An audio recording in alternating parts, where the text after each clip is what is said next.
शांति। बाबा समझा रहे हैं हम बच्चों को कि अभी ये बहुत दुख की दुनिया हो गई है। कलयुगी रूपी इस दुख की दुनिया को हम सबको बाबा के साथ मिल कर के हटाना है, और वो तभी हो सकता है जब हम बाबा को याद करेंगे। बाबा की याद से आत्माओं को ज्ञान सुना के बाबा कहते हैं पुण्य का खाता जमा कर लें। तो इस पुरानी कलयुगी दुनिया में अब हमको नई दुनिया लानी है, इसलिए सभी बच्चे बाबा के इस कार्य को साथ देते हुए, सहयोग देते हुए अपने भी आगे बढ़े और अन्य आत्माओं को भी प्रेरणा दे आगे बढ़ाने की। इस तरीके से बाबा कहते हैं हम बच्चों को अच्छे कार्य करते हुए बाबा की याद से, बाबा को सर्विस से अपने को आगे बढ़ाना है। सुनते हैं बाप दादा के साकार महावाक्य में 10/9/2022 बाबा के महावाक्य। बाबा बोले, मीठे बच्चे आपस में मिलकर इस कलयुगी दुनिया से दुख के छप्पर को उठाना है। बाप को याद करने का पुण्य करना है। प्रश्न में, ज्ञान की अविनाशी प्रारब्ध होते हुए भी कई बच्चों के पुण्य का खाता जमा होने की बजाय खत्म क्यों हो जाता है? उत्तर में, क्योंकि पुण्य करते करते बीच में पाप कर लेते। ज्ञानी तो आत्मा कहलाते हुए संग दोष में आकर कोई पाप किया तो उस पाप के कारण किए हुए पुण्य खत्म हो जाते हैं। दूसरा, बाप का बनकर काम विकार की चोट खाई, बाप का हाथ छोड़ा तो वे पहले से भी अधिक पाप आत्मा बन जाते। उसे कुल कलंकित कहा जाता है। वे बहुत कड़ी सजा के भागी बन जाते हैं। सद्गुरु की निंदा कराने के कारण उन्हें ठोर मिल नहीं सकता। ओम शांति। रूहानी बाप रूहानी बच्चों के साथ रूह रिहान कर रहे हैं। या तो आत्मा जानती है कि एक ही हमारा बेहद का बाप है, वह तो बच्चे समझ गए हैं। मंजिल है मुक्ति, जीवन मुक्ति के लिए। मुक्ति के लिए याद की यात्रा जरूरी है और जीवन मुक्ति के लिए रचना के आदि मध्य अंत का जानना जरूरी है। अब है ही दोनों सहज। सृष्टि का 84 जन्मों का चक्र फिरता रहता है, यह तुम बच्चों की बुद्धि में रहना चाहिए। अब हमारा 84 जन्मों का चक्र पूरा होता है। अब हमें जाना है वापिस घर। अब वापिस तो कोई जा नहीं सकते, क्योंकि पाप आत्मा है। पाप आत्माएं मुक्ति जीवन मुक्ति में जा नहीं सकती। ऐसे ऐसे विचार करने होते हैं, जो करेगा सो पाएगा और खुशी में रहेगा तथा दूसरों को भी खुशी में लाएगा। तुम बच्चों को कृपा व मेहर करने की है, सबको रास्ता बताने की है, समझाना है। तुम्हारी आत्मा सतो प्रधान से अब तमो प्रधान बन गई है, इसलिए वापिस जा नहीं सकती। पुकारते भी हैं, हे पतित पावन। बच्चे जानते हैं कि अभी पुरुषोत्तम संगम युग है। यह भी किसको अच्छी रीति याद रहता है, किसको याद नहीं रहता है, घड़ी घड़ी भूल जाता है। परंतु तुमको अगर संगम युग याद रहे तो भी खुशी का पारा चढ़ा रहे, बाप टीचर याद रहे तो भी खुशी का पारा चढ़ा रहे। किसको बड़ा रोला मना विघन में बीच में पड़ता है, किसको थोड़ा पड़ता तो जरूर है। कई ऊपर जाकर फिर नीचे आ जाते हैं। कोई की अवस्था अच्छी होती है तो दिल पर चढ़ जाते हैं, ये नीचे गिरते हैं तो की कमाई चट हो जाती है। जैसे दुनिया में कितना दान पुण्य करते हैं इसलिए कि पुण्य आत्मा बने, फिर अगर पाप पुण्य करते करते पाप कर्म करने लग पड़ते हैं तो पाप आत्मा बन पड़ते हैं। तुम्हारा पुण्य है ही बाप को याद करने में, याद से ही तुम्हारी आत्मा पुण्य आत्मा बनती है। तो अगर बाप को ही भूल जाए, दूसरे का संग लग जाए, तो बहुत पाप करने से जो कुछ पुण्य किया वह भी खत्म हो जाता है। समझो, आज दान पुण्य करते हैं, सेंटर खोलते हैं, कल फिर बेमुख हो जाते हैं तो पहले से भी जास्ती गिर जाते हैं, क्योंकि पाप करते हैं ना, तो वह खाता जमा के बदले ना हो जाता है। पहले बहुत अच्छी सर्विस करते थे, बात मत पूछो, फिर एकदम गिर जाते हैं। शादी कर लेते हैं, पहले से भी जास्ती खराब हो जाते हैं। पाप करने से फिर वह पाप का बोझा चढ़ता जाता है। जमा और ना की जैसे मुरादी है ना, कमाई संभाली जाती है ना, परंतु इन बातों को भी कोई समझने वाले ही समझे। पाप भी कोई हल्का कोई बड़ा होता है। काम का सबसे बड़ा क्रोध, सेकंड लोभ उनसे कम, मोह उनसे कम नंबरवार होते हैं। काम की चोट खाने से फायदे के बदले नुकसान हो जाता है, क्योंकि सद्गुरु की निंदा कराई तो ठोर पा ना सके, वह दिल से उतर जाएंगे। बाप का बनकर बाप को छोड़ देते हैं, फिर उनके कर्म पर भी होता है। कारण क्या? चल ना सके। अक्सर करके काम की चोट जास्ती लगती है, यही मुख्य दुश्मन है। कब सुना? क्रोध की एफिजी जलाई नहीं, काम ही की बनाते हैं। रावण ठहरा ना। बाप कहते हैं काम पर जीत पाने से जगत जीत बनेंगे। बिल्कुल हरा बैठे हैं, जो तो जीत के बदले हार हो जाती है। बाप को बुलाते हैं, हे पतित पावन आओ। काम से बहुत पीड़ित होते हैं, फिर कहते हैं बाबा काला मुंह कर दिया। बाबा कहेंगे तुम तो कुल कलंकित हो।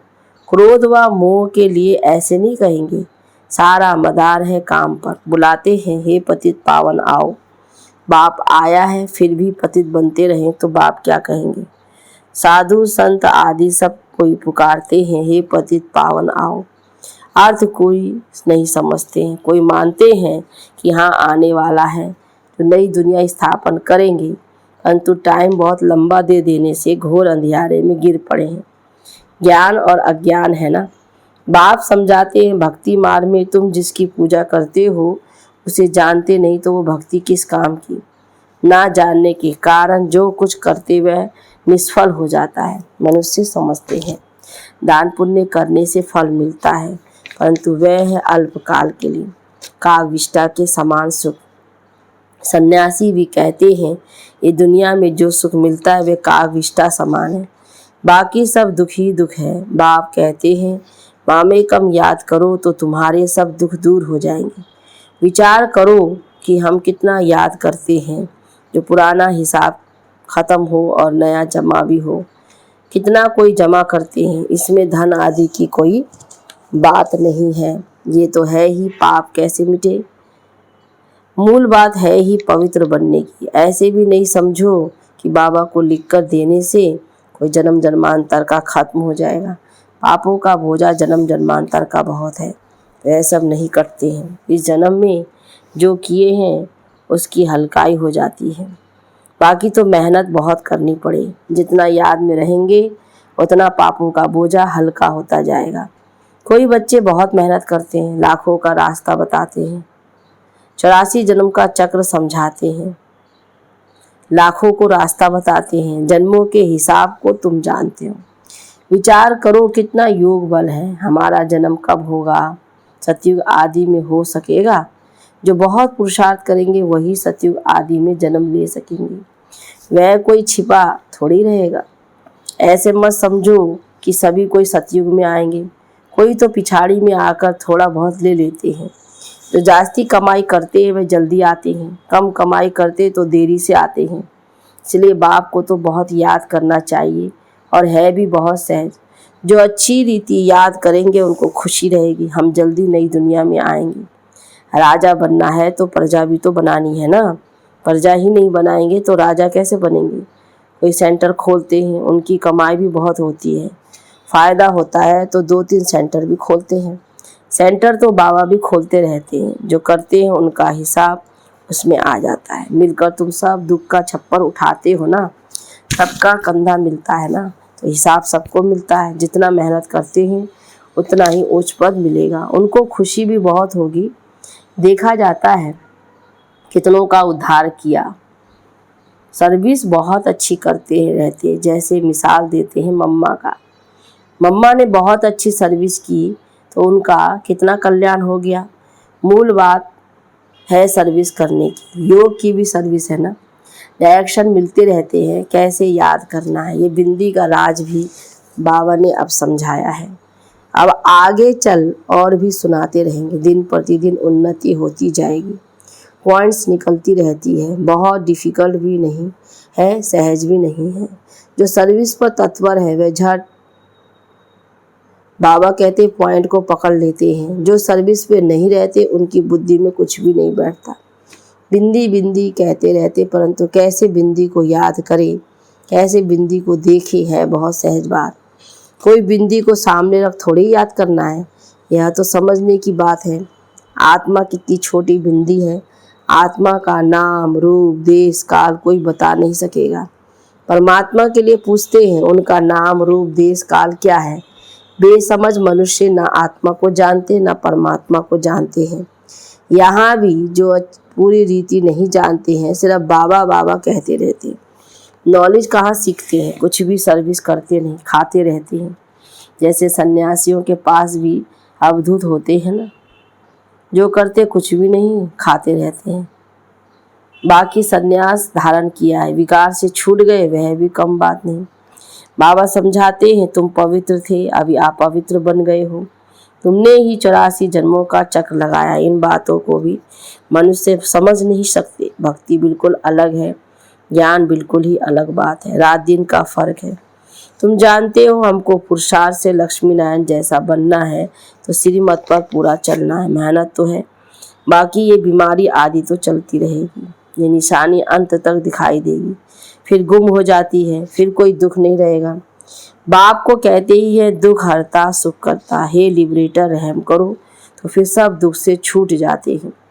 दुख में ही मनुष्य बहुत सिमरन करते हैं, हे प्रभु हे राम। दुख के टाइम सब कहेंगे भगवान को याद करो, परंतु भगवान कौन है ये कोई नहीं जानते। सिर्फ कहेंगे गॉड फादर को याद करो, खुदा को याद करो। तुम तो अच्छी रीति जानते हुए हमारा बाप है। बाप ही सिखलाते हैं अपने को आत्मा समझ मुझे याद करो। भक्ति मार्ग में ऐसे कहेंगे क्या कि अपने को आत्मा समझ बाप को याद करो, नहीं। कितने प्रकार की अथाह भक्ति है, ज्ञान एक ही है, समझते हैं भक्ति से भगवान मिलेगा। भक्ति कब से शुरू होती है, कौन जास्ती भक्ति करता है, ये किसको पता नहीं है। क्या अर्जुन 40,000 वर्ष भक्ति ही करते रहेंगे, कहाँ तक भक्ति करेंगे। बाबा पूछ रहे हैं, अभी तुम जानते हो इतना समय भक्ति चलती है, इतना समय ज्ञान चलता है। भक्तों को पता नहीं चलता है, उन्हों को समझाने के लिए ही इतनी प्रदर्शनी आदि करते हैं। प्रदर्शनी में भी कोटों में कोई निकलते हैं, आगे चल करके और भी निकलेंगे। यहाँ भी कितने ढेर आते हैं, तुम कितने थोड़े हो जो सच्चे ब्राह्मण पवित्र रहते हो। जो रेगुलर है वह आवे, परंतु यह भी हिसाब निकाल ना सके कि सच्चे ब्राह्मण कितने हैं। बहुत झूठे भी हैं। ब्राह्मणों का काम ही है कथा सुनाना। बाबा भी कथा सुनाते रहते हैं ना, तुमको भी कथा सुनानी है, यथा बाप तथा बच्चे। बच्चों का काम ही है गीता सुनाना, परंतु सब कहाँ सुनाते हैं। तुम जानते हो ज्ञान की पुस्तक एक ही गीता है, और वह है सर्वशास्त्रमय शिरोमणि, उसमें सब आ गया है। माई बाप है गीता, बाप ही आकर सबकी सदगति करते हैं। यह भी लिख सकते हो कि शिव बाबा की जयंती ही हीरे तुल्य है। बाबा कहते हैं बाकी सबकी जयंतियाँ कौड़ी तुल्य है। बाप को तो सब याद करते हैं। कलयुगी मनुष्य सतयुगी देवताओं की पूजा करते हैं। उन्हों को ऐसा बनाने वाला कौन है, एक बाप। परंतु यह भी समझा वही सकेंगे जो अच्छी रीति समझते हैं, कायदे मुजब कोई समझाते नहीं। बाबा कहते हैं हमारे कई बच्चे कंट्रैक्शन के साथ डिस्ट्रैक्शन भी करने वाले हैं। महारथी घोड़े सवार प्यादे सब है ना, तो प्यादे क्या करेंगे, पढ़े लिखे के आगे भारी ढोएंगे। बाकी जो ना भारी ढोएंगे ना पढ़ेंगे पढ़ाएंगे, उनको क्या कहेंगे, ऊँट पक्षी। अच्छा मीठे मीठे सिकी लदे बच्चों प्रति माता पिता बाप दादा का याद प्यार और गुड मॉर्निंग। रूहानी बाप की रूहानी बच्चों को नमस्ते, रूहानी बच्चों की रूहानी बाप दादा को गुड मॉर्निंग, नमस्ते बाबा नमस्ते। धारणा के लिए मुख्य साथ, बाप बिंदी है, इस बात को यथार्थ समझकर बाप को याद करना है। बिंदी बिंदी कहकर मूंझना नहीं है, सर्विस पर तत्पर रहना है। दूसरा, सच्ची गीता सुननी और सुनानी है। सच्चा ब्राह्मण बनने के लिए पवित्र रहना है, रेगुलर पढ़ाई जरूर करनी है। वरदान, सदा खुशी की खुराक खाने वाले और खुशी बांटने वाले खुश नसीब बेफिक्र भव। ब्राह्मण जीवन की खुराक खुशी है।